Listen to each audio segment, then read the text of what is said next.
Bueno, pues buenas tardes.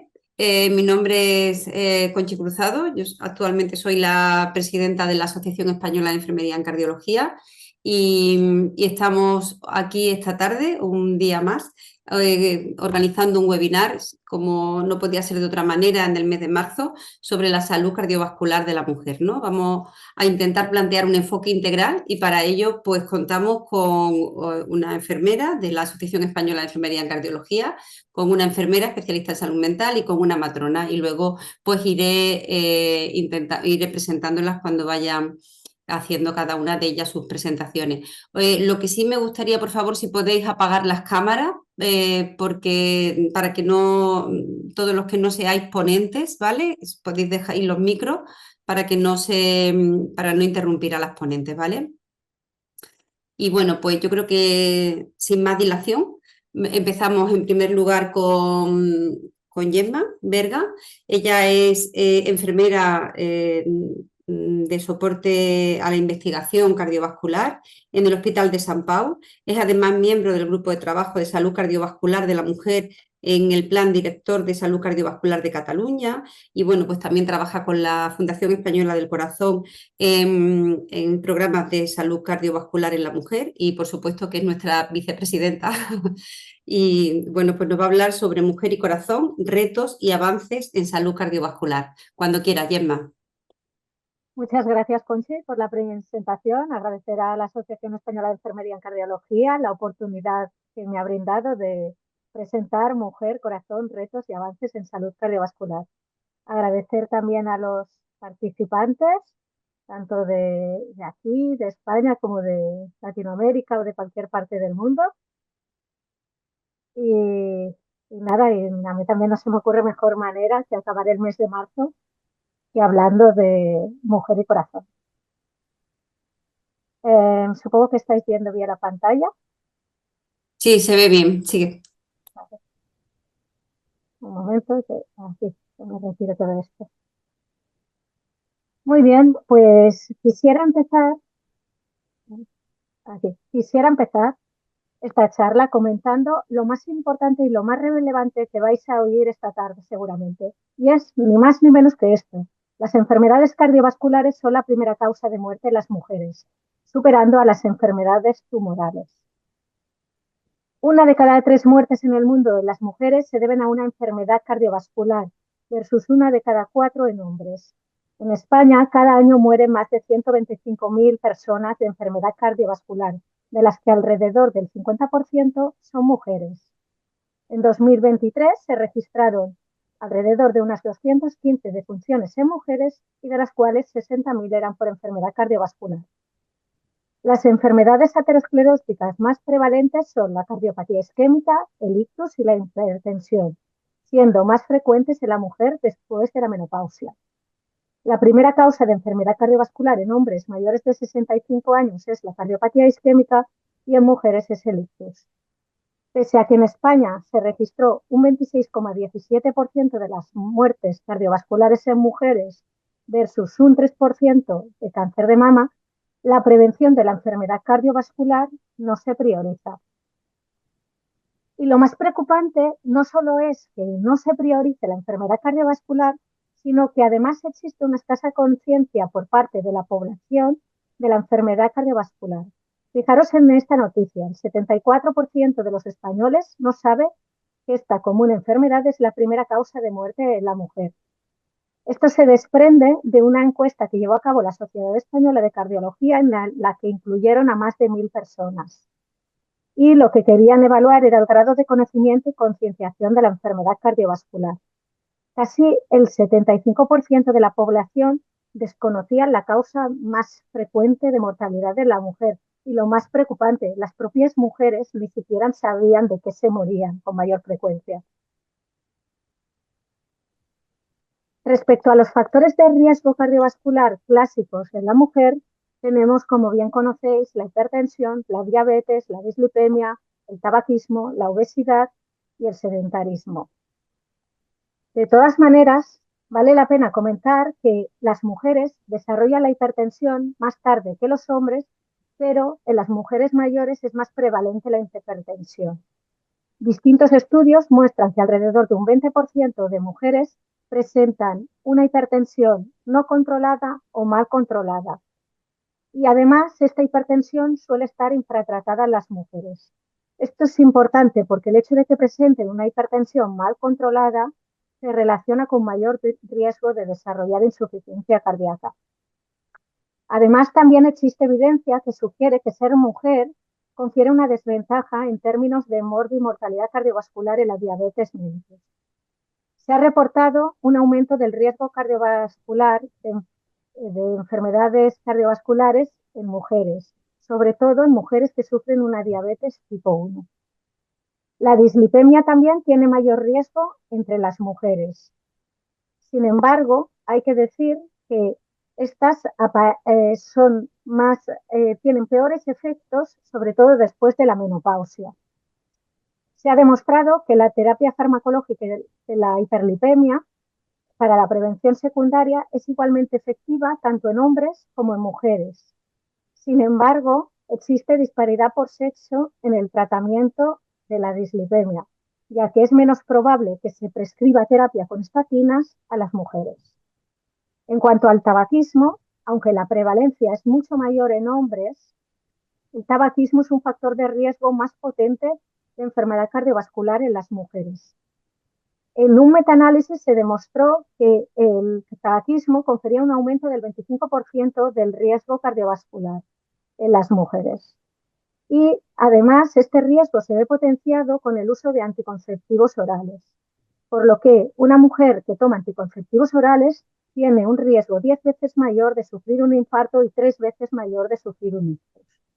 En cuanto a la obesidad, 2 de cada 3 adultos en Estados Unidos tienen sobrepeso o obesidad y la prevalencia es muy superior en mujeres. En el estudio de Framingham se vio que aumentaba el riesgo relativo de enfermedad cardiovascular en un 64% en mujeres. Respecto al sedentarismo, también se han registrado peores cifras en el mundo en las mujeres y esta inactividad física aumenta con la edad. Otros factores propios del estilo de vida inadecuado, como una mala alimentación o incluso el consumo de alcohol o de tóxicos, también contribuyen a empeorar la enfermedad cardiovascular en la mujer. También existen otros factores de riesgo cardiovascular no clásicos, como pueden ser los trastornos obstétricos y los trastornos ginecológicos, de los que Ana ya nos explicará ampliamente, enfermedades de salud mental, que también Teresa nos podrá decir muy mucho, y no me querría olvidar de enfermedades inmunológicas o inflamatorias como el lupus, la psoriasis o la artritis reumatoide. También existe la migraña. Este tipo de enfermedades, tanto las inmunológicas como la migraña, aunque no son propias de la mujer, aparecen con mucha mayor prevalencia en las mujeres. El problema de estos factores de riesgo no clásicos o incluso de los determinantes de salud, los determinantes sociales que os explicaré a continuación, es que en muchas ocasiones no se evalúan o no se registran en la historia clínica de la mujer, por lo que el riesgo cardiovascular de la mujer está infraestimado. En cuanto a los determinantes sociales, actualmente se están empezando a reconocer distintos determinantes sociales. Los pacientes con niveles socioeconómicos más bajos presentan retrasos más prolongados en el tratamiento del infarto y tiempos totales de isquemia superiores que aquellos que tienen un nivel socioeconómico más alto. Por otro lado, los niveles socioeconómicos más bajos reciben menor tratamiento con stents farmacoactivos.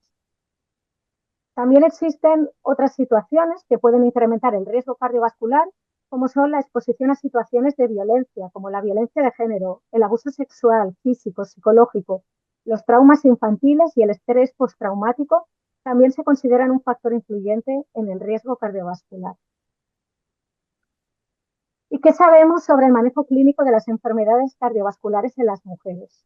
Pues bien, existen múltiples registros que confirman que persiste la brecha de género en cuanto al diagnóstico y tratamiento en el infarto, observándose un infradiagnóstico y un infratratamiento en las mujeres y como consecuencia un incremento de la morbimortalidad. Esto se atribuye a que habitualmente las mujeres tienen una presentación atípica o más bien diríamos equivalente al dolor torácico con mayor frecuencia pero no querría que os quedarais con esta idea, porque en el 80-90% de los casos, el síntoma más prevalente en la mujer de infarto es el dolor torácico. Sin embargo, en muchas ocasiones pues tienen más número de síntomas o tienen mayor número de pródromos. A continuación, en un estudio que realizamos a pacientes activados como código de infarto desde urgencias, en aquellos que se excluían, aquellos que transferían los servicios de emergencias médicas, observamos que las mujeres presentan con mayor frecuencia otros síntomas como el dolor abdominal, escapular, costal o incluso de espalda y también malestar general y fatiga. Pero no por ello también dejan de presentar el dolor torácico.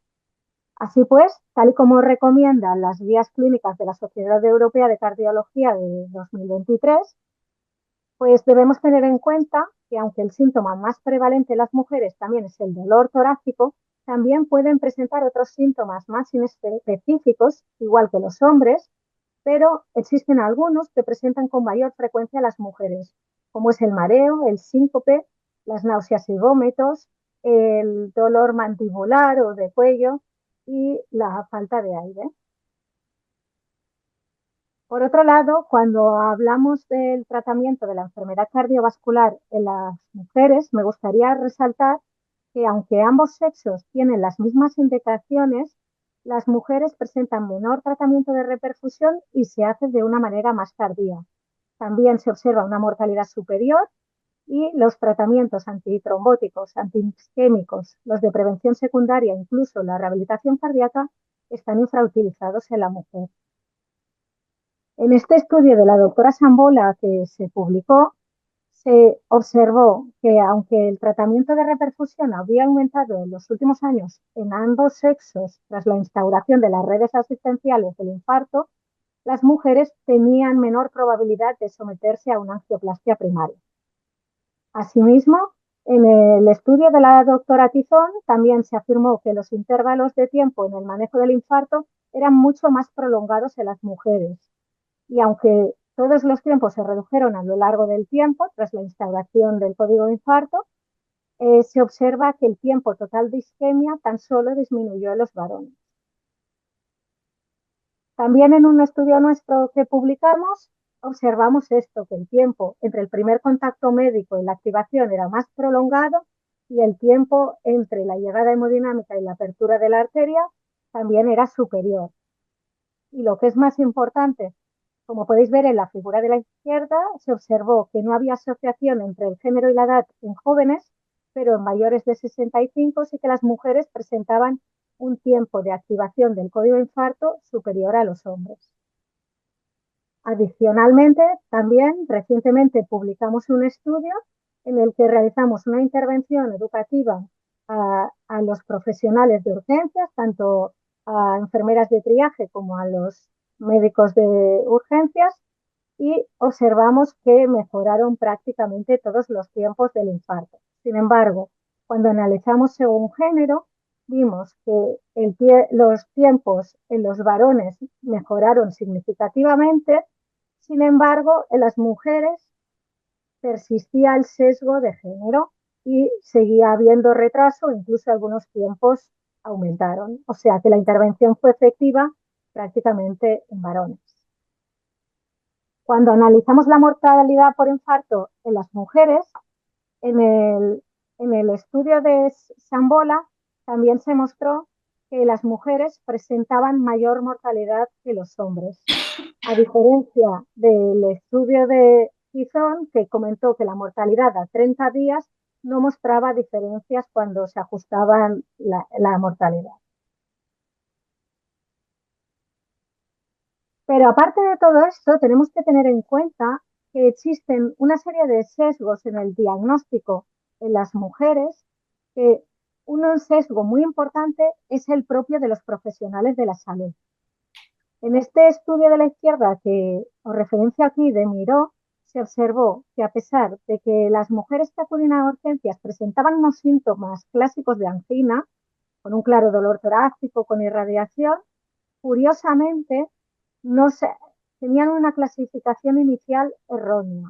En cambio, los hombres que presentaban los mismos síntomas o incluso inferiores, menor dolor torácico y menor irradiación, sí que se clasificaban correctamente como un síndrome coronario agudo.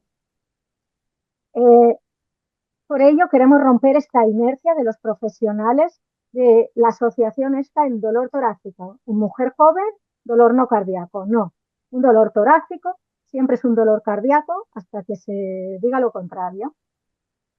Por otro lado, también a la derecha podéis ver este estudio de Pacheco que mostró que un sistema de identificación y tratamiento precoz en el infarto pegado para el médico, es decir, sin incluir datos ni de género ni de edad, se asociaban con menor tiempos de diagnóstico y tratamiento. Era exactamente esta la cohorte 2.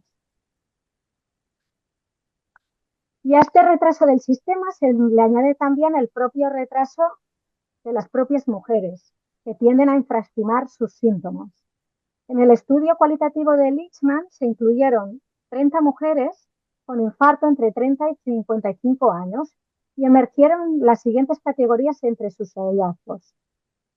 Las mujeres con infarto infraestimaron el riesgo personal de enfermedad cardíaca y comúnmente atribuyeron estos síntomas que experimentaban a otras causas no cardíacas, incluso aquellas que tenían antecedentes patológicos isquémicos o incluso aquellas que tenían factores de riesgo cardiovascular, tampoco lo identificaban como tal. Además, algunos síntomas equivalentes a infarto tampoco los relacionaban con el infarto o bien diferían de sus expectativas de infarto. Y esto era debido a los mensajes erróneos que se ofrecen en muchas ocasiones los medios de comunicación. Por ello es importante webinars como estos que pongan claro los síntomas.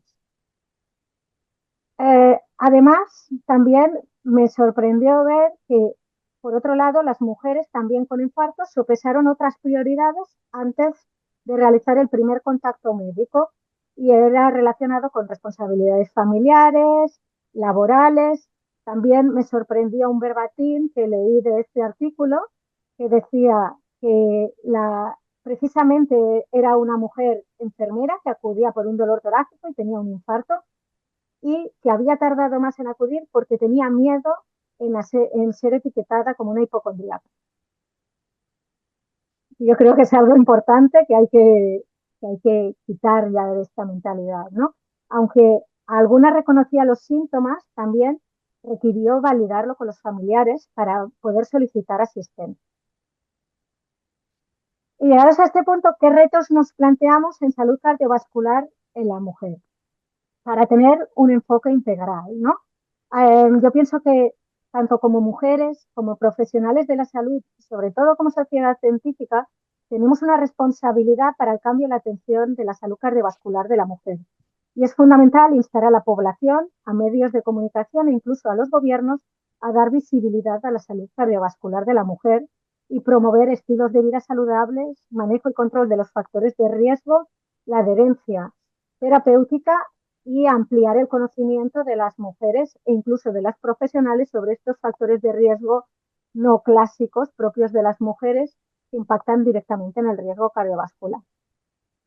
Por ello, vemos que las mujeres siguen estando infradiagnosticadas, infratratadas y subrepresentadas en las investigaciones clínicas. Entonces, para revertir esta situación, se requieren las siguientes asociaciones. Esto lo he traído en artículo, pero no se me ocurre mayores retos. Por un lado, la educación, no solo a pacientes, también a los profesionales de la salud, a los responsables políticos, a todos los equipos multidisciplinares. Se deben incorporar las diferencias de sexo y de género en los planes de estudios y en la formación continuada y promover una educación sensible a esta perspectiva de género. Por otro lado, en cuanto a investigación, se debe incrementar la inclusión de las mujeres en los ensayos clínicos. Pensar que actualmente está por debajo del 30%. Y claro, es normal que esté subrepresentada de esta manera. Y además también se deben utilizar herramientas que permitan garantizar la perspectiva de género en los estudios. Por ejemplo, actualmente se está utilizando herramientas como Hipatia y el liderazgo investigador de la mujer. También es muy importante para contemplar la particularidad de la mujer. En el ámbito clínico, la identificación y tratamiento precoz de todos los factores de riesgo, así como el registro de factores de riesgo cardiovascular propios de las mujeres, es indispensable. Se deben poder registrar en la historia clínica para tener en cuenta su riesgo cardiovascular. Se deben eliminar las barreras que dificultan el acceso al sistema de salud de las mujeres y mejorar la traslación del conocimiento científico a la práctica clínica. En cuanto a la equidad, se debe garantizar un manejo equitativo de la enfermedad cardiovascular. Es importante incorporar la evaluación y la consideración de los determinantes sociales y asegurar la calidad y la individualización de la atención. Y por último, en cuanto a la comunidad y al entorno, es importante considerar aspectos como de los entornos laborales y familiares de la mujer y potenciar su soporte social, espacios saludables y momentos recreativos. La Asociación Española de Enfermería en Cardiología apuesta por la salud cardiovascular de la mujer. Muchas gracias. Muchas gracias, Gemma. Si quieres dejar de presentar la presentación y vamos con, si os parece, vamos a hacer primero las 3 comunicaciones y luego hacemos un turno de preguntas. Podéis hacer las preguntas a través del chat, ¿vale? Yo las iré trasladando a los ponentes. Pues si os parece, podemos continuar con Teresa Mancera. Ella es enfermera, especialista en salud mental y trabaja en el Hospital Virgen de la Victoria de Málaga. Y nos ha titulado su presentación Entre latidos y pensamientos, salud integral de la mujer. Cuando quieras, Teresa. ¿Se ve bien ahí? Perfecto. Vale. Pues bueno, yo soy Teresa, soy residente primer año de Enfermería y Salud Mental en el Hospital Clínico de Málaga. Y bueno, pues os voy a hablar un poco de cómo la salud mental y el estilo de vida en las mujeres influyen en la salud cardiovascular de la mujer. Como bien ha dicho Gemma, las enfermedades cardiovasculares son la principal causa de muerte en mujeres, por encima incluso del cáncer de mama, que es algo que así a priori pues, suena sorprendente. Y a pesar de ello, durante mucho tiempo estas han sido consideradas enfermedades predominantemente masculinas, lo que ha llevado a una menor concienciación y prevención en la población femenina.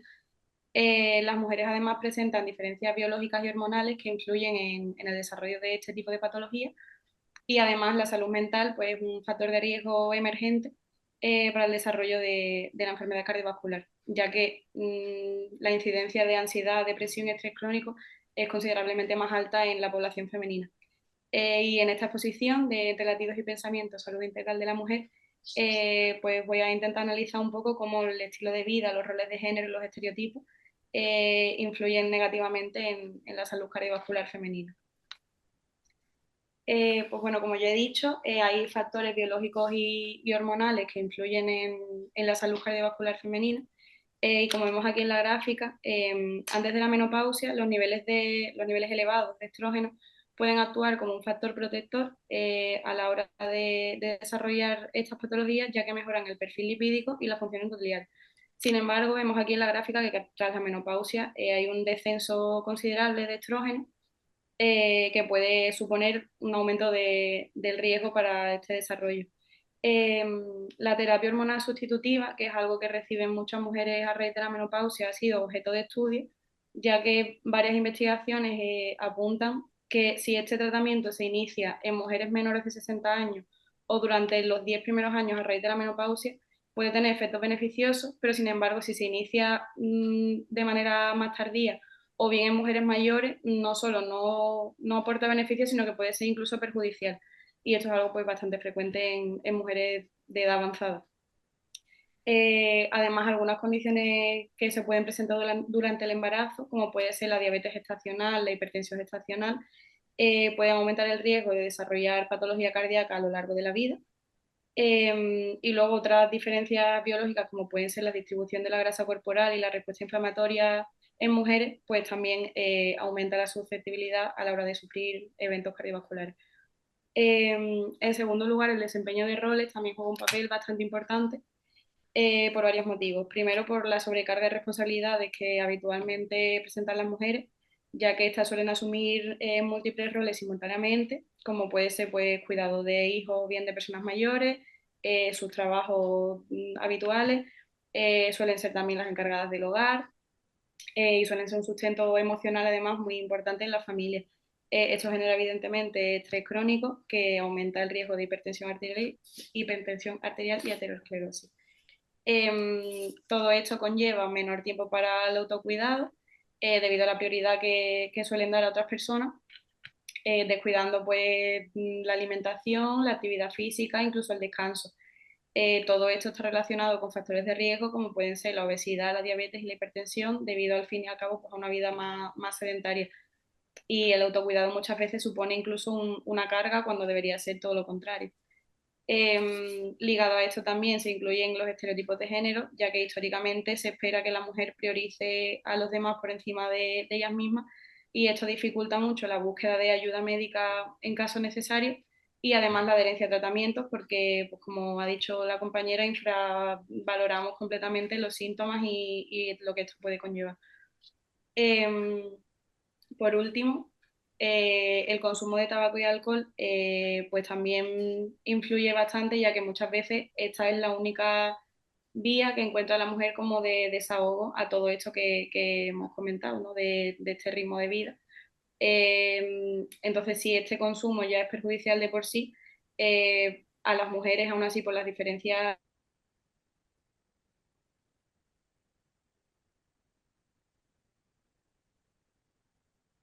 aun con el mismo consumo, las mujeres son más vulnerables a los efectos nocivos de este, y en el caso del alcohol pasa algo parecido, ya que de promedio las mujeres pesan menos y tienen menor porcentaje de agua en el cuerpo, lo que hace que al consumo idéntico al de los hombres seamos más vulnerables a los efectos dañinos. Y luego la salud mental, que ahora desarrollaré un poco más a fondo, pero como hemos dicho, la ansiedad, la depresión y el estrés crónico son patologías predominantemente femeninas, debido principalmente al estilo de vida que llevamos. Y la presión social por cumplir múltiples roles y llegar a ciertos estándares, pues genera cambios a nivel fisiológico que acaban favoreciendo la aparición de eventos cardiovasculares. Esta interconexión entre salud mental y enfermedades cardiovasculares subraya la importancia de abordar los factores psicológicos como parte integral de la prevención y el tratamiento de la enfermedad cardiovascular. Y ahora voy a desarrollar un poco más detenidamente todo lo que concierne a la salud mental. En primer lugar, tenemos la ansiedad y el estrés crónico, que están estrechamente desarrolladas con la progresión de las enfermedades cardiovasculares a través de diversos mecanismos fisiológicos. En primer lugar, tenemos la respuesta del sistema nervioso autónomo, que al activar constantemente pues, el sistema nervioso simpático, lo que provoca es un aumento en la liberación de catecolaminas, como adrenalina y noradrenalina. Esta activación conduce a incrementos sostenidos de frecuencia cardíaca y presión arterial, lo que conlleva un aumento de la carga de trabajo del corazón, que favorece la hipertrofia ventricular y la disfunción endotelial. A su vez, el eje hipotalámico hipofisario adrenal con el estrés está constantemente estimulado, lo que genera una liberación continua de cortisol, y esta hormona pues genera disfunción endotelial y favorece la progresión de aterosclerosis también. Además, tanto la ansiedad como el estrés se asocian con un estado proinflamatorio caracterizado por niveles elevados de citocina, y esta inflamación crónica pues, puede, una vez más, acelerar la formación de placas ateroscleróticas y aumentar el riesgo de eventos cardiovasculares. Todas estas situaciones de estrés y ansiedad, como hemos dicho, pues suelen llevar a comportamientos de riesgo y hábitos poco saludables que están indirectamente relacionados también con el riesgo cardiovascular. Y voy a hacer un apunte de dos patologías que son plenamente, están muy íntimamente relacionadas con el estrés crónico, como es la miocardiopatía de Takotsubo, que es una miocardiopatía inducida puramente por estrés, una afección temporal del músculo cardíaco que se desencadena por un evento estresor. Aunque los síntomas pueden parecerse a los de un ataque cardíaco al uso, la causa subyacente es completamente distinta. Y luego, por otra parte, tenemos la hipertensión arterial reactiva, que todo el mundo la conoce, y es lo mismo, es una patología que aparece de manera aguda, que está nada más y nada menos relacionada que únicamente con el estrés crónico. Por otro lado, tenemos la depresión. Al igual que el estrés y la ansiedad, puede desencadenar una hiperactividad del eje hipotalámico hipofisario adrenal, produciendo, como ya he dicho, una liberación continua de cortisol, con las consecuencias que acabo de comentar. Además, se observa una disminución de la variabilidad de la frecuencia cardíaca, lo que produce una alteración del tono vagal y predominio simpático, factores que incrementan el riesgo de desarrollo de arritmias y eventos cardíacos adversos. Asimismo, la depresión se asocia con una disfunción plaquetaria que aumenta la agregabilidad y el riesgo de trombosis. Y por otro lado, la enfermedad cardiovascular puede inducir a respuestas inflamatorias y neurohormonales que afectan negativamente al estado de ánimo, con lo cual así se establece un ciclo bidireccional que agrava pues, ambas condiciones y se convierte al final en un bucle. Y voy a hablar un poco del impacto social que esto tiene en las mujeres. Como bien sabemos, pues las mujeres tienden a la hiperfrecuentación a las consultas de atención primaria, pero aún así son mucho menos derivadas a especialistas de lo que son los hombres. Esto conlleva generalmente a un abuso de psicofármacos porque al final la mujer se siente poco escuchada, desprotegida y al final pues un poco abandonada. Entonces, pues bueno, esto lo que genera es que bien o por parte de la mujer de manera autónoma se produzca un abuso de psicofármacos, generalmente de benzodiazepina, el cual está ahora mismo a los 18 años hay un 30% de mujeres que consumen benzodiazepina, con lo cual es un dato bastante alarmante. O bien, por otra parte, que también por parte de los profesionales quizá la solución más rápida y más fácil es paliar el síntoma, poner el parche con medicación sin explorar realmente la causa inicial de la sintomatología. Hay un síndrome llamado el síndrome de Yen, que lo que describe es que las mujeres llegan a recibir asistencia de peor calidad debido a que los síntomas en algunas enfermedades, como puede ser el infarto agudo de miocardio, no son los síntomas típicos que puede presentar a lo mejor un varón, con lo cual esto lleva pues, a un infradiagnóstico, a un infratratamiento y a una peor calidad asistencial en general. Como una posible situación a esta problemática, se crearon los grupos GRUSE, son grupos socioeducativos de atención primaria, iniciativa de la Junta de Andalucía, que estaban diseñados inicialmente para promover la salud y el bienestar emocional de mujeres con problemas, con malestar psicosocial. Iba únicamente destinado a mujeres, aunque desde 2016 está abierto también a hombres. Pero son unos grupos que se han adoptado para abordar las desigualdades en salud. Son grupos relativamente reducidos, entre 8 y 15 personas, dirigidos por un trabajador o una trabajadora social. Durante las sesiones pues, se tratan temas como la comunicación, la autoestima, la resolución de problemas cotidianos. Y según un estudio realizado por la Universidad de Pablo de Olavide, los resultados son bastante fructíferos. Al ser terapias grupales, pues ya solo el hecho, como hemos dicho, que la mujer está un poco ahí desprotegida y abandonada, simplemente el hecho de sentirse escuchadas y comprendidas en terapia en ambiente grupal hace bastante. Y bueno, llevándolo ya un poco a nuestro campo, en la salud mental, sí, ya de por sí existe un sesgo muy claro en cuanto a género. Una mujer con un trastorno mental grave, eso ya es, o sea, tener el hándicap de ser mujer y encima el de trastorno mental, eso sí que hay abandono total porque pues eso no, generalmente los síntomas que en otra persona serían considerados como algo relevante son, pues, se achaca todo a lo mismo y al final infradiagnóstico, infratratamiento e infra todo lo que venimos hablando.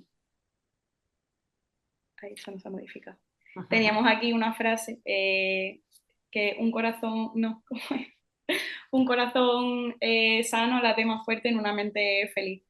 Y bueno, desde aquí os invito a reflexionar sobre si desde la enfermería, que también es una profesión predominantemente femenina, atendemos teniendo siempre en cuenta esta brecha y este sesgo de género, que no sé si nosotras, incluso perteneciendo al colectivo, lo tenemos siempre muy en cuenta. Muchas gracias. Muchas gracias, Teresa. Pues bueno, ahora después lo podremos comentar, que si podemos cambiar también la visión que tenemos las enfermeras sobre las mujeres y la salud cardiovascular. Si dejas de compartir y así puede Ana poner su presentación. Ahí, esa es la tuya, ¿no, Ana? Sí. Bueno, pues Ana Ramos, ella es matrona, es la coordinadora del Grupo de Trabajo de Salud Cardiovascular de la Mujer en Cataluña, en el Hospital de la Santa Cruz y Sant Pau, en Barcelona. Y bueno, pues nos va a hablar sobre el cuidado del corazón de la mujer, la prevención y detección temprana en cada etapa, ¿vale? Cuando quieras, Ana. Bueno, primero buenas tardes y muchas gracias por invitarme a participar en este webinar porque la verdad es que es todo un reto y es un placer estar aquí. Mis compañeras ya os han adelantado seguramente la magnitud del problema. Yo me voy a focalizar en mi área de expertez porque al final soy matrona y la salud de la mujer forma parte de mi día a día.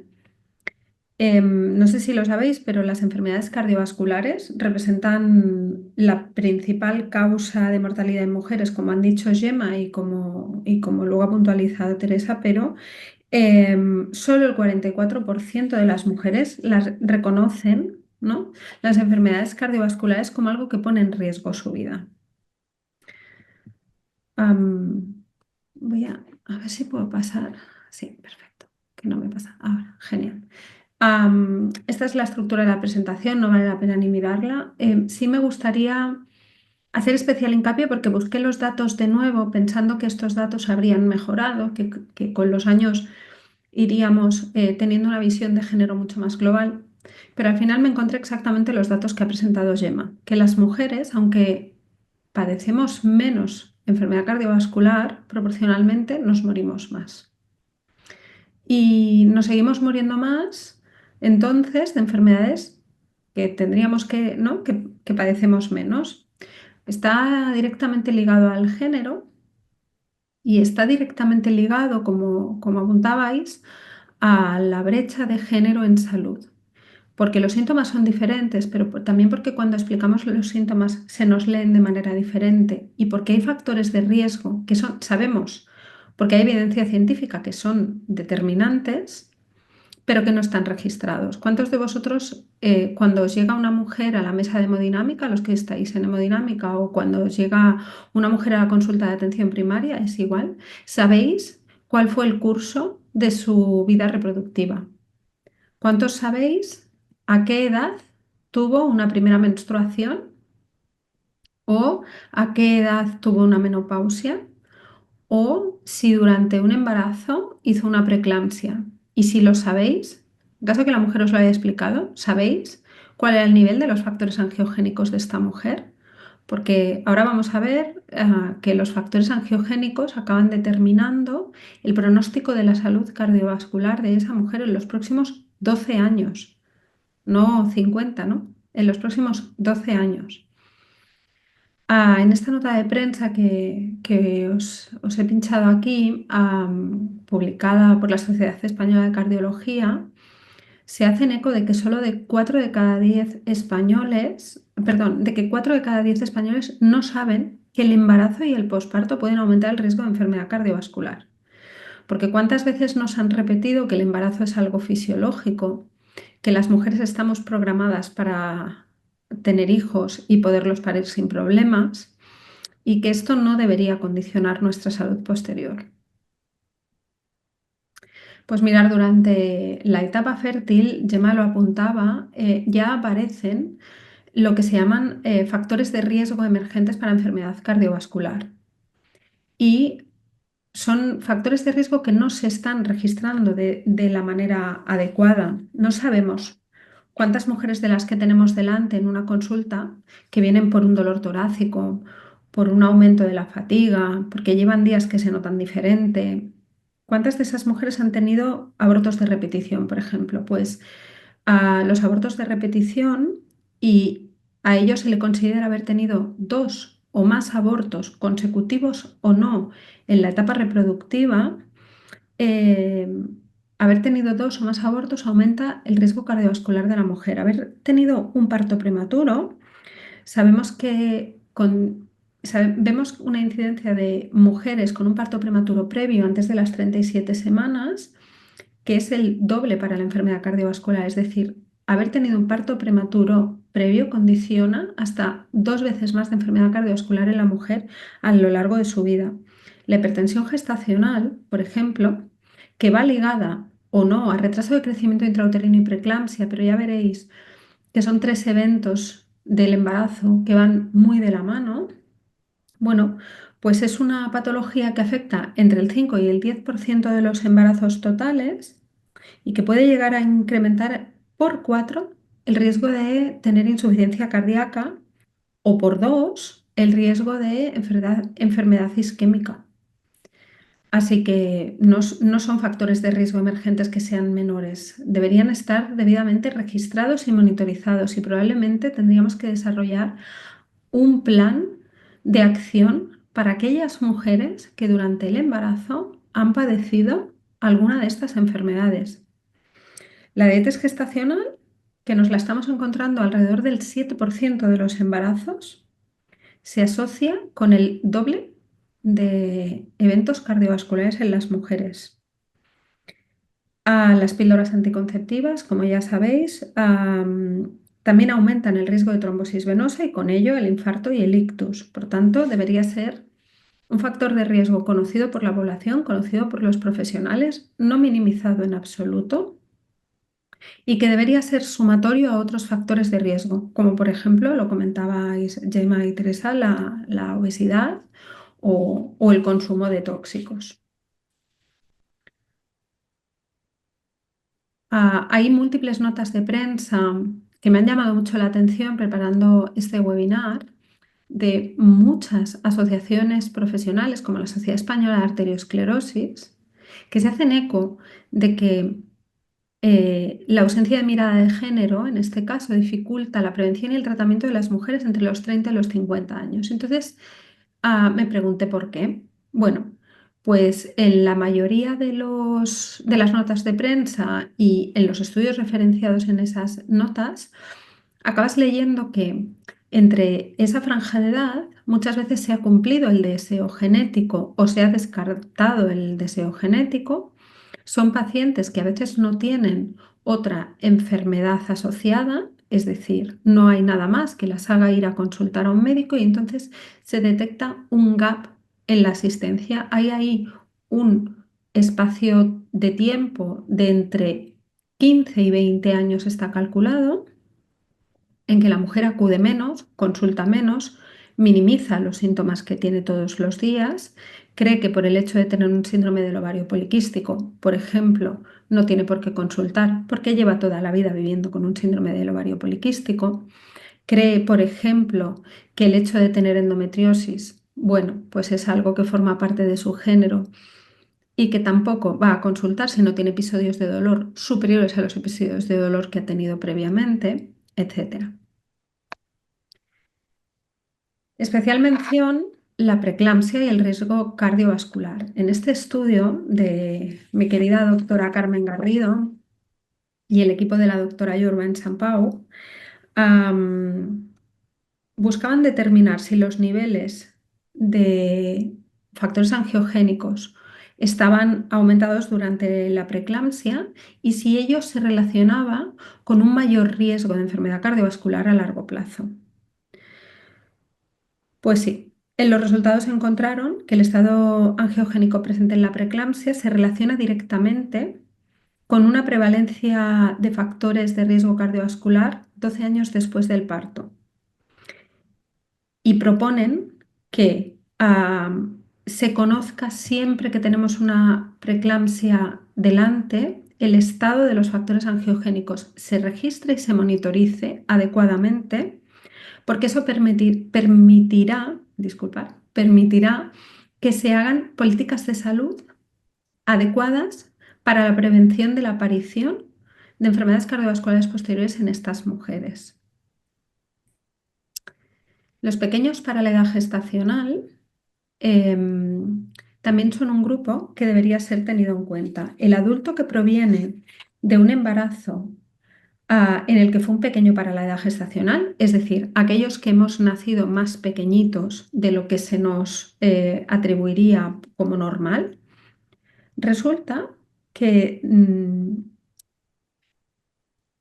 la respuesta que tenemos a la adaptación posterior de los cambios fisiológicos del cuerpo es peor.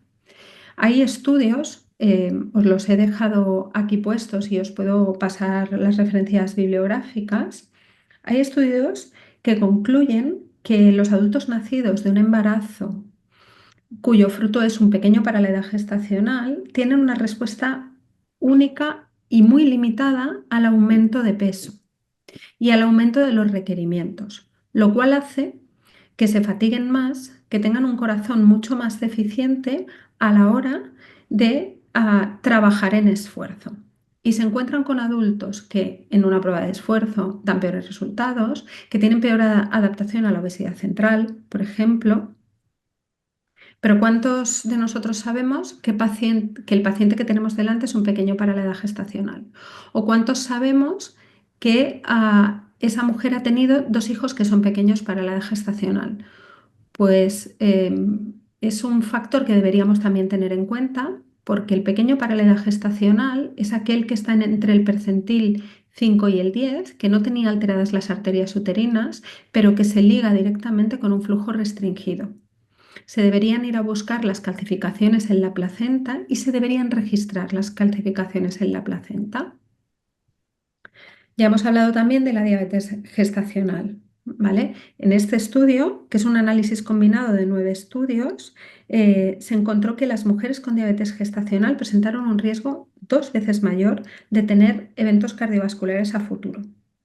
Y de hecho, cuando se filtró por grupos de riesgo, se detectó que se aumentaba hasta 2,3 veces el riesgo de eventos cardiovasculares durante la primera década posparto, el famoso cuarto trimestre. Además, la hiperglucemia materna afecta alrededor de hasta el 16% de los embarazos, no todos diagnosticados, ¿vale? Por eso la estadística de diabetes gestacional habla de entre un 7 y un 9%, porque sabemos que hay mujeres que están dando negativo en las curvas, pero que realmente sí están haciendo una hiperglucemia del embarazo, y también condiciona la salud cardiovascular futura del recién nacido. Durante la menopausia, ya lo sabéis y lo habéis nombrado Gemma y Teresa, hay un aumento de la adiposidad central porque cambia la distribución del panículo adiposo del cuerpo. Se inicia con el descenso brusco de los estrógenos una resistencia a la insulina y cambia el perfil lipídico, se convierte en un perfil preaterogénico. Si a eso le sumamos la disfunción autonómica que se asocia a la menopausia, que eso hace que haya más episodios de taquicardia y además en situaciones complejas, muchas veces en reposo, muchas veces en un cambio postural.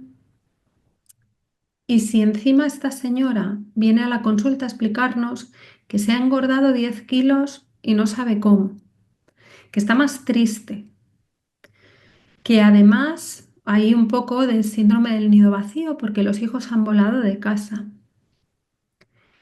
Y acaba diciéndonos que cuando se sienta en el sofá un ratito a descansar, se le pone el corazón a 1000, como decía la compañera, bueno, pues la acabamos medicando, pero no le hacemos un electro. Así que me gustaría que os llevarais también este mensaje porque estamos viendo eventos cardiovasculares en mujeres menopáusicas. Y en mujeres que han hecho menopausias precoces también. Por cada año de menopausia precoz se eleva un 3% el riesgo de un evento cardiovascular adverso. Y se están viendo disfunciones ováricas prematuras con mujeres menopáusicas antes de los 40. Como todo, el sesgo de género aquí también nos influye, porque le hemos enseñado a la población que la terapia hormonal sustitutiva es mala, que la terapia hormonal sustitutiva puede condicionar su salud. Con lo cual, ahora está costando mucho más convencer a las mujeres que tienen un fallo ovárico prematuro de que se complementen con la terapia hormonal sustitutiva hasta llegar a la edad natural de menopausia. que se calcula entre los 45 y los 50 y que los compañeros ginecólogos expertos en esto lo que están haciendo es adaptarla a la naturaleza de esa familia. Se calcula aproximadamente el momento de menopausia de las mujeres de la familia y se establece ahí un corte. Pero claro, si le damos el mensaje de que no hace falta que se suplementen, que total, lo único que pasa es que no les ha venido la regla, pues nos encontramos mujeres de 40 años sin terapia. Hay otras condiciones ginecobstétricas que influyen en la salud cardiovascular de la mujer y que no siempre son tenidas en cuenta tampoco. Las menarquías tempranas, antes de los 11 años, que se están viendo muchísimo relacionados al síndrome metabólico y relacionados a la obesidad infantil, aumentan el riesgo de padecer enfermedad cardiovascular en el adulto joven. Como hemos dicho, la menopausia precoz sin terapia hormonal sustitutiva, la insuficiencia ovárica, por supuesto, la historia de histerectomía por el mismo agente causal que las dos anteriores, el síndrome del ovario poliquístico, porque el síndrome del ovario poliquístico, que es uno de los eventos ginecológicos más frecuentes que estamos viendo, está tremendamente infravalorado. Y me voy a permitir recordar que el síndrome del ovario poliquístico condiciona un trastorno metabólico resistente a la insulina, que aumenta el perfil aterogénico, tiene tendencia a aumentar el panículo adiposo abdominal. Deberíamos saber si tenemos una mujer con un SOP delante. Pero me gustaría hacer especial hincapié en el virus del papiloma humano persistente y en las infecciones recurrentes. Hay un estudio que he dejado aquí, es un estudio que se hizo en China, donde se estudió una población muy grande. Ya sabéis que sus muestras poblacionales suelen ser tremendamente grandes. Estamos hablando de 1.400.000 mujeres estudiadas y tras ajustar otros factores de riesgo cardiovascular concomitantes, la obesidad, la diabetes, el consumo de tóxicos, el tabaquismo, etcétera, realmente vieron que la mortalidad por enfermedad cardiovascular en mujeres con un virus del papiloma humano persistente se aumentaba. Y además vieron que si bien las mujeres con obesidad, con un índice de masa corporal superior al estándar normal que consideran, tenían aún más riesgo de muerte, no era menor el riesgo observado en mujeres con un IMC normal. Y también concluyeron que se habían estado atribuyendo muertes por causa cardiovascular en mujeres obesas a su obesidad y a su aumento del panículo adiposo, pero que estaba directamente relacionado con la presencia del virus del papiloma humano. ¿Vale? Yo creo que es importante porque lo publicaron, siguieron una población coreana, lo publicaron en China, pero vale la pena leérselo porque pone bastante claridad. Y es que al final las infecciones crónicas condicionan el estado de salud general. Me gustaría hacer un pequeño inciso para acabar en las mujeres con cáncer de mama. Extraí del Instituto Nacional de Estadística esta infografía que me gustó mucho, que habla de los fallecidos por cáncer durante el año 2023. No está todavía publicada la del año 2024. Y dice que el 13,6% de las fallecidas por cáncer en nuestro país lo hicieron por cáncer de mama. El 13,2%, casi la misma cifra, por cáncer de tráquea, bronquio y pulmón. Y el resto por otros cánceres, en este caso abdominales. Bueno, pues mirar. En este documento de consenso nos encontramos que las mujeres con cáncer de mama tratadas con radioterapia tienen un riesgo de mortalidad cardíaca entre 1,25 y 1,60 superior al de la población en general. Si a eso le sumamos que los inhibidores de la aromatasa tienen mayor riesgo de cardiopatía isquémica, que el tamoxifeno se relaciona con enfermedad tromboembólica y que en la mayoría de estas mujeres estén en edad o no de estar en menopausia, vamos a acabar provocando una menopausia iatrogénica, nos hacemos todos una idea de cómo les estamos aumentando el riesgo cardiovascular a estas mujeres. Y a mí me surge la pregunta, ¿ellas lo saben? ¿Saben que si tienen síntomas cardíacos tienen que consultar inmediatamente? ¿Sabrán reconocer esos síntomas? ¿O achacarán ese dolor torácico a que le hemos irradiado el pecho, a que hemos irradiado pulmón, a que le hicieron una mastectomía, a que se llevaron los ganglios y ahora tiene edema? Yo creo que la población debería conocer estos datos. Y aquí acabo, ¿qué registramos? Pues registramos muy poco. Yo que llevo muchos años en la obstetricia, frecuentemente tengo registrados datos muy importantes de salud, como por ejemplo que la mujer tiene una miopía magna y que está contraindicado el pujo intraparto, pero no sé a qué edad tuvo la primera menstruación, no sé si no lo pregunto o no lo voy a buscar muy profundo en la historia clínica, si es un embarazo espontáneo o si proviene de una técnica de reproducción asistida. Minimizamos la presencia de una hiperglucemia si no es una diabetes gestacional insulinizada. Y eso los que nos dedicamos a este mundo de la obstetricia. Pero si me pongo otra bata y me miro una historia clínica de una mujer ingresada en medicina interna por una causa random, apenas tengo nada más que información sobre su paridad, cuántos hijos ha tenido.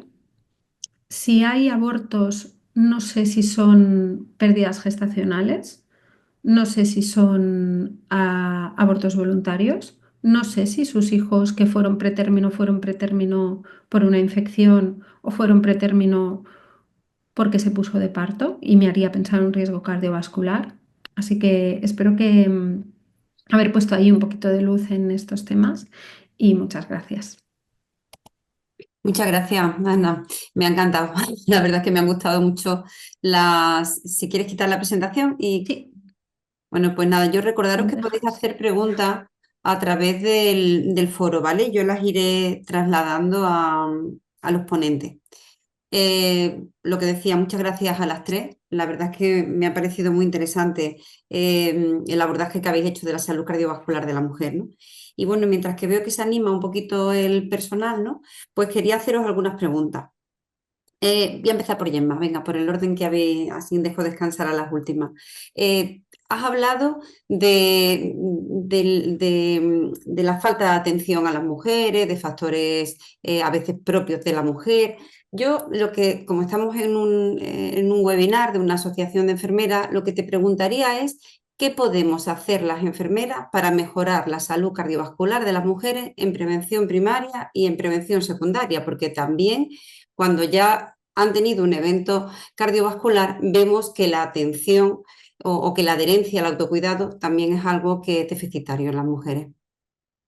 Bueno, yo creo que las enfermeras tenemos un rol fundamental tanto en prevención primaria como en prevención secundaria.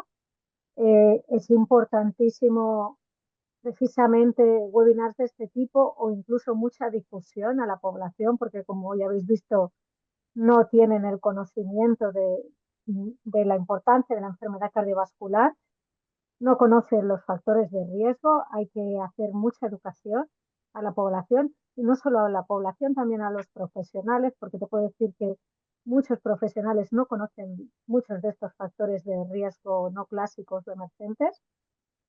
Y sobre todo también, bueno, pienso que también, enfermería también debemos de liderar el registro de esta información.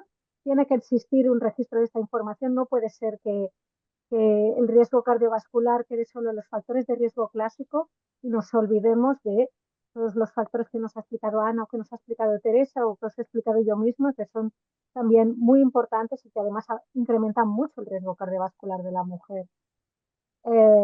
Importantísimo, actividades de prevención secundaria, la modificación de los hábitos de vida, del estilo de vida también. El estilo de vida en la mujer también no es como el de hace 40 años y es importante concienciarnos de eso, que las mujeres cada vez llevan otro tipo de vida muy distinto al que se llevaban hace 40 años y se siguen haciendo recomendaciones muy similares y es importante hacer muchísima educación en cuanto a todos los factores de riesgo, al manejo, al tratamiento, a los síntomas de alerta del infarto. Se debe decir a una mujer que si tienes dolor torácico no es ansiedad, no es hipocondría, no es que te has puesto nerviosa, no es que tienes molestias gástricas. Un dolor torácico puede ser un síntoma cardíaco, puede ser un infarto y hay que explorarlo y tienes que ir como tal. No pasa nada si nos equivocamos. Los hombres acuden infinitamente muchas veces por dolor torácico y no se diagnostica de infarto tampoco. Hay que perder un poco esa vergüenza. Yo ya te digo que me ha sorprendido muchísimo esto de la vergüenza a que pensaran que soy hipocondríaca. Por Dios, no, esto no puede pasar. Y por eso es muy importante la actuación de los profesionales y de las sociedades científicas y todos, pues, instaurando en la salud cardiovascular de la mujer. Sí, en esa línea habla el Alba Villalobos en el chat, dice que efectivamente habla de eso, qué poca información, lo que ha comentado Ana, le damos a las mujeres cuando tienen un tratamiento de quimioterapia, ¿no? Sobre el riesgo cardiovascular. Y yo eso que trabajo en insuficiencia cardíaca y vienen a la consulta. Alguna vez me ha pasado que se ponen a llorar cuando les digo que eso es normal, que lo que están teniendo son los síntomas de la insuficiencia cardíaca, porque llevan meses o años con esos síntomas y nadie le ha dicho que eso podía ser una consecuencia de la quimio, ¿no? También una pregunta para Ana. Habla Blanca Guayo sobre los programas posmenopausia, ¿no? ¿A qué edad sería ideal implementarlos? Más que la edad, es el tiempo cronológico desde la menopausia. Yo creo que en el momento en que una mujer está perimenopáusica, deberíamos empezar a cribarla. Ujú. Una mujer no se puede oír en una consulta bueno, eso es normal, es que estás en menopausia. Ya. No, o sea, no hay nada normal. Vamos a dejar de normalizarlo. No he entrado al trapo porque si no hubiera sido muy largo, pero la endometriosis tiene un retraso de diagnóstico nada, entre 8 y 12 años. Tardamos entre 8 y 12 años en decirle a una mujer que tiene endometriosis, muerta de dolor, pero ya no van a urgencias porque les da vergüenza. Y en menopausia pasa lo mismo. Deberíamos tener planes de acción para todas aquellas mujeres en perimenopausia, aquella mujer que empieza a tener desarreglos hormonales, que ha empezado a notar que el pelo cambia, que el sueño cambia, que la concentración cambia, la concentración. Estamos hablando de profesionales cada vez más formadas que un día te dicen, pues no se me ha olvidado ir a una reunión. ¿No? ¿Por qué? Porque nadie está cuidando de ese sueño, de esos suplementos, nadie está pensando qué edad tiene y si la suplementa o no la suplementa. Os he de decir que las mujeres cuando nos queremos suplementar en hormonas porque tengo 42 años y me he quedado menopáusica, te tienes en la mayoría de los casos que ir a un centro privado. Y ahí vuelve el sesgo de clase. No todas las mujeres se pueden pagar una consulta privada, no todas las mujeres se van a poder financiar el tratamiento de manera privada. Así que sí, sí, en respuesta a Blanca, por supuestísimo, Ujú. debería haber un programa para la menopausia hasta el final de nuestra vida y debería haber, yo creo, vivimos en la era de la inteligencia artificial, un algoritmo que cuando yo voy a urgencias y tengo síntomas, de enfermedad cardiovascular y además estoy en menopausia precoz y he tenido una preeclampsia y, no sé, un síndrome del ovario poliquístico, saltarán todas las alarmas. Y eso hiciera que yo no fuera a un nivel 3 4 de triaje, que fuera un 1 2 porque vamos a recordar que la mayoría de los eventos cardíacos son tiempo dependientes, todo lo que es isquémico es tiempo dependiente y como mínimo para estos y luego para todo lo que es insuficiencia cardíaca, para todas estas mujeres, ¿no? que hacen un cáncer de mama a los 38 años y de repente se quedan menopáusicas, las hemos irradiado, les hemos hecho quimio y ahora les damos inhibidores de la aromatasa.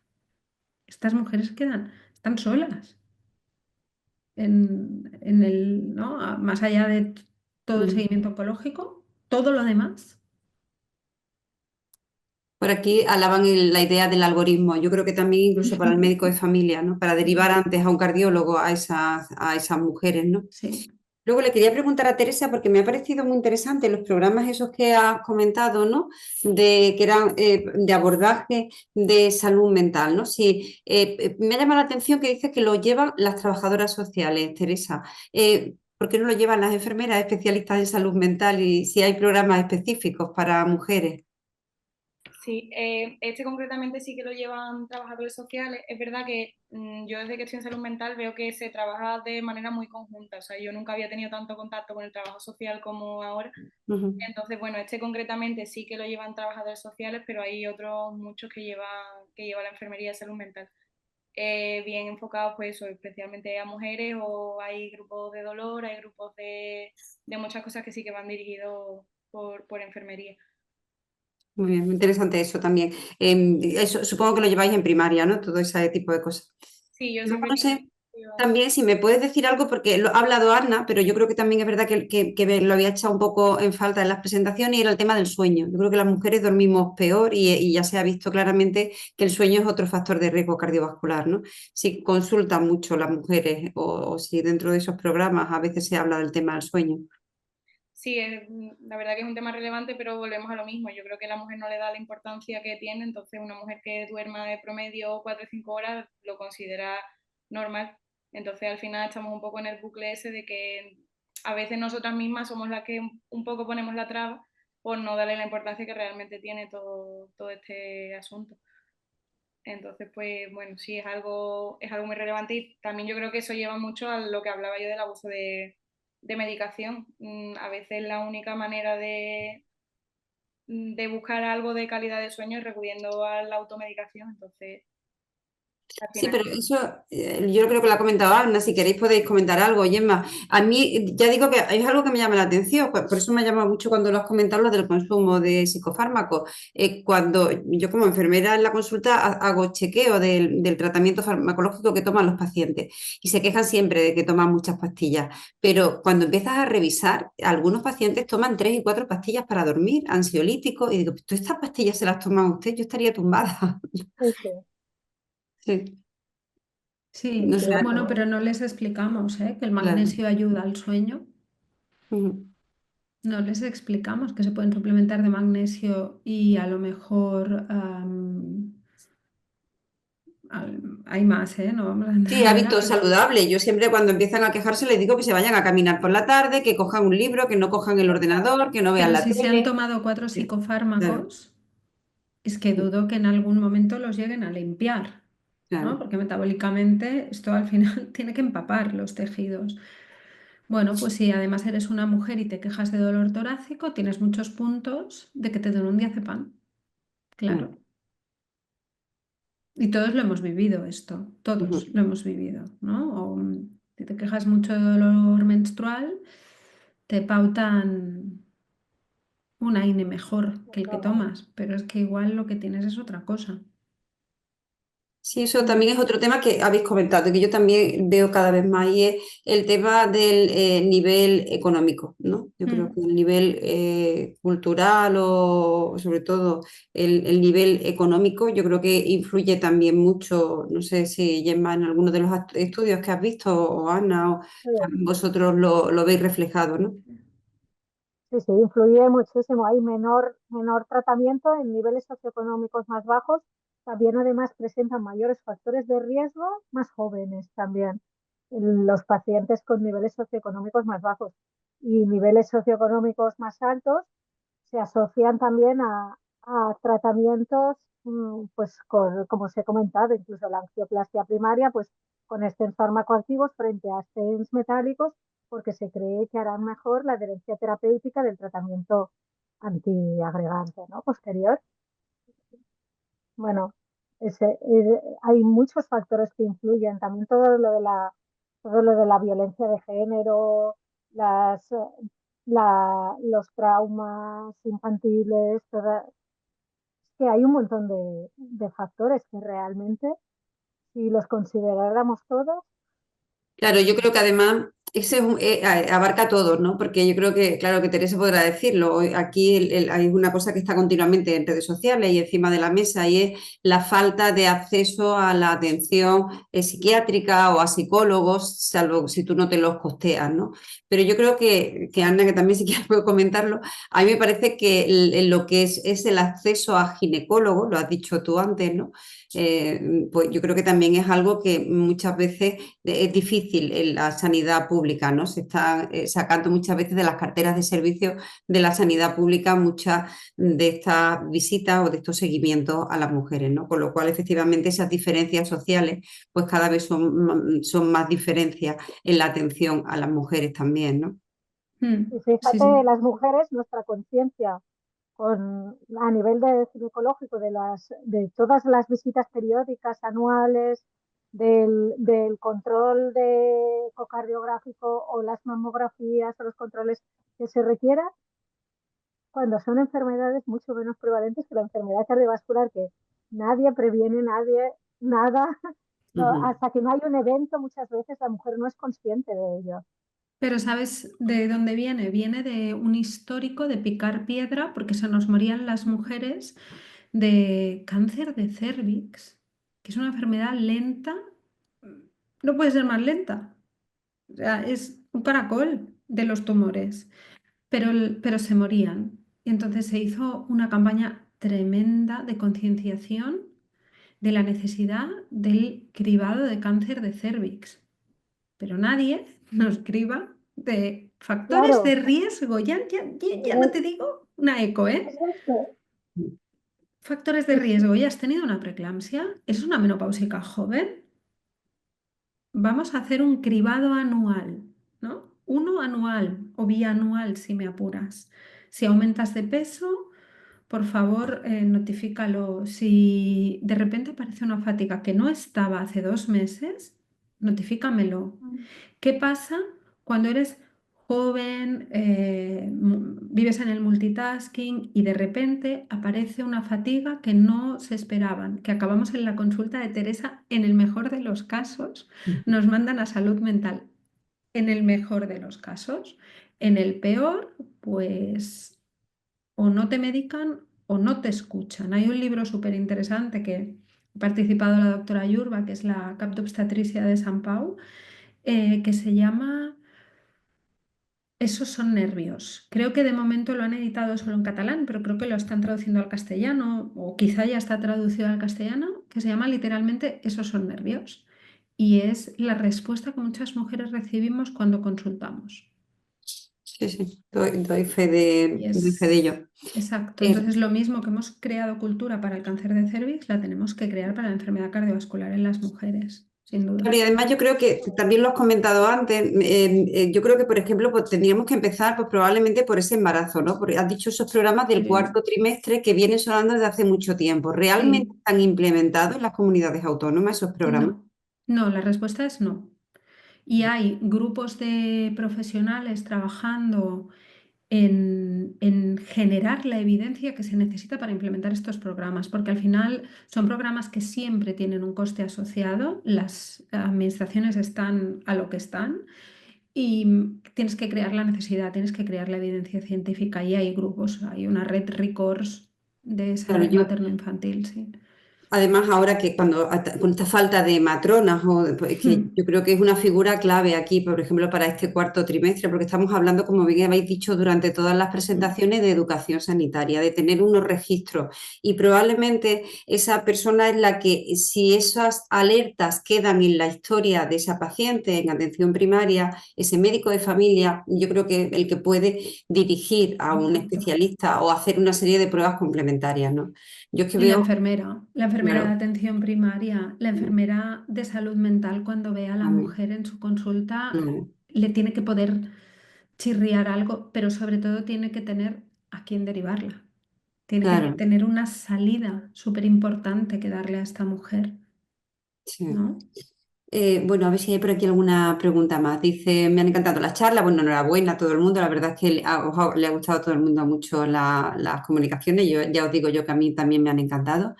Y bueno, yo lo que plantean aquí, por ejemplo, Blanca Aguayo, pues qué opciones o qué de formación para las enfermeras planteáis vosotros, no sé, pues cada una, algo que recomendaría o que daría para que las enfermeras cambiemos esa mirada de riesgo cardiovascular en las mujeres. Venga, empezamos, si quieres, Ana, que te estoy viendo a ti en grande. Vaya. Mm, Bueno, yo creo que se tienen que hacer más extensivos estos webinars. Me sorprende, hay buen volumen de gente conectada, pero creo que muchas enfermeras es algo que si se lo verbalizamos, lo van a ver a la primera, pero luego probablemente no. Y creo que esto tiene que llegar a las universidades, es decir, esto en el grado de enfermería les tenemos que ir a explicar, tú, Gemma, tienes que ir a explicarles Lo hago. que, que, que esto lo tienen que saber y que lo tienen que tener en cuenta y no puede ser que pasemos de puntillas, no, no puede ser una profesión de mujeres además, no puede ser. Sí, sí, eso es lo que más sorprende probablemente. Gemma, ¿tú algún consejo qué harías? Sí, yo creo, bueno, la formación es fundamental, la formación a la población, a profesionales y, y cuanta más mejor. Porque al final, pues eso, nos quedamos con la primera frase, que es la primera causa de mortalidad en el mundo para las. Por lo que es muy importante hacer formación, como dice Ana, ya desde el grado. Yo personalmente intento hacerla y os digo que tengo muchas sorpresas, porque cuando pongo el examen, los factores de riesgo cardiovascular, muchos profesionales no me acertarían las preguntas. Tengo la esperanza de que las nuevas generaciones ya aprenden las respuestas y ya saben que son factores de riesgo cardiovascular, estos factores más específicos de la mujer. También formación a los profesionales, porque aunque nosotras tenemos más la conciencia, es verdad que no existe la conciencia entre profesionales. Estoy segura que vamos a cualquier unidad, a urgencias, a unidades cualquiera, incluso de cardiología puede ser, y no conocen muchos de estos factores de riesgo y es muy importante hacer esa educación y sobre todo también el acompañamiento, ¿no? La salud mental, no derivar todo a la salud mental cuando hay síntomas físicos que primero habrá que explorar antes de derivar a la salud mental. Y los síntomas de alerta, importantísimo también la educación en esto, también me parece fundamental. Mm. ¿Y tú, Teresa, qué propones? ¿Qué harías en tu nivel, en atención primaria o en salud mental? ¿Qué es lo que Y pues se yo te creo ocurre? que va un poco en esa línea de concienciación, de promoción y de formación. Yo desde mi posición de residente, pues sí que creo que sería una buena opción aprovechar que a lo mejor tenemos menos carga asistencial que en otro momento vital para incluir ahí pues mucha formación y mucha concienciación, que al final es lo primordial. Y bueno, desde mi posición de enfermera de salud mental creo que es buena oportunidad porque al final tenemos un contacto muy estrecho y un seguimiento mucho más cercano con el paciente que a lo mejor otros profesionales, entonces creo que es una ventaja al final para nosotros y que podría facilitar un poco al final lo que queremos, la prevención y la promoción. Sí, yo creo que, bueno, un poco por resumir lo que habéis dicho, no hace falta formación. Eso yo he pensado que como tenemos un campus, le voy a decir a Miriam que organiza algún curso de riesgo cardiovascular y podemos contar con vosotras como ponentes, que sois todas fantásticas. Y luego también creo en lo que habéis comentado, yo creo que también tenemos que interactuar más. Me parece que por eso era la idea de este webinar, porque creo que que el estamento médico lo tiene muy claro, la interdisciplinaridad, ¿no? Y a veces las enfermeras no tenemos tan claros que también es bueno interactuar entre nosotros, los fisios, las enfermeras, las matronas o las especialistas en salud mental o las enfermeras de familia con las enfermeras que trabajamos en los hospitales, ¿no? Porque al final estamos viendo un problema, pero desde distintos puntos de vista, ¿no? Y luego también hacen falta campañas y políticas, ¿no? Porque todo no lo podemos hacer las enfermeras, ¿no? Porque es verdad que el impacto que va a tener un anuncio en la televisión no lo va a tener una enfermera detrás de una mesa en una consulta, ¿no? De modo que nada, pues no me queda, llevamos, son ya casi media, ¿no? Y bueno, pues daros las gracias a las tres ponentes, ¿vale? Y bueno, pues nada, pues espero veros pronto. Es verdad que ha habido gente conectada, pero de todas formas los webinars estos quedan grabados y luego se pueden ver. No hace falta tampoco ser socio de la AE, los puede ver cualquier persona. Ya os pasaremos el enlace para que los podáis difundir, ¿vale? Porque eso también pasa, somos enfermeras, somos mujeres y a esta hora pues muchas están llevando a los niños al cole o están con los padres o están... Entonces siempre hacemos la formación en otros horarios, ¿vale? Bueno, pues nada, lo dicho, muchas gracias y eso, por haber aceptado participar y ya os digo que la enhorabuena y las felicitaciones de todos los que han estado conectados ahí al otro lado, ¿vale? Venga, hasta luego. Muchas gracias a vosotros.